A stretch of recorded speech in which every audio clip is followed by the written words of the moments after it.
Hello, this is doctor Srinivas, neuro physicians.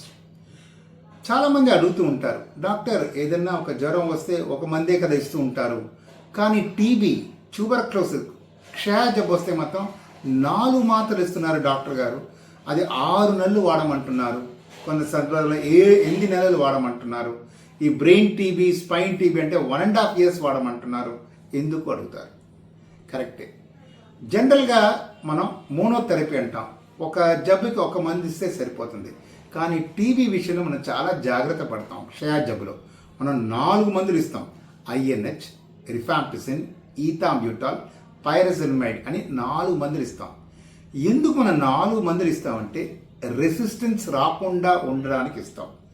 ఒక మందు ఇచ్చామనుకోండి, దానికి రెసిస్టెన్స్ వచ్చింది అనుకోండి, శరీరం దాన్ని రెసిస్ట్ చేస్తుంది అనుకోండి, ఆ మందు పనిచేయదు. సో క్షయ జబ్బు ఎక్కువైపోయి సీరియస్ అయిపోయి చనిపోయే ప్రమాదం ఉంది. అదే 4 మందులు ఇచ్చామనుకోండి, అది రెసిస్టెన్స్ డెవలప్ చేయలేదు. సో ఆ రెసిస్టెన్స్ తగ్గించడానికి మనం 4 మందులు ఇచ్చి ఒకేసారి ఆ ట్యూబర్క్యులస్ మైకోబాక్టీరియం ట్యూబర్క్యులస్ బ్యాక్టీరియాని అటాక్ చేయడానికి ప్రయత్నిస్తాం. దీన్నే పాలీఫార్మసీ అంటారు.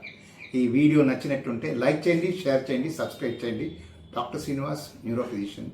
నా యూట్యూబ్ ఛానల్ డాక్టర్ శ్రీనివాస్ ఆరోగ్య వరల్డ్. Thank you.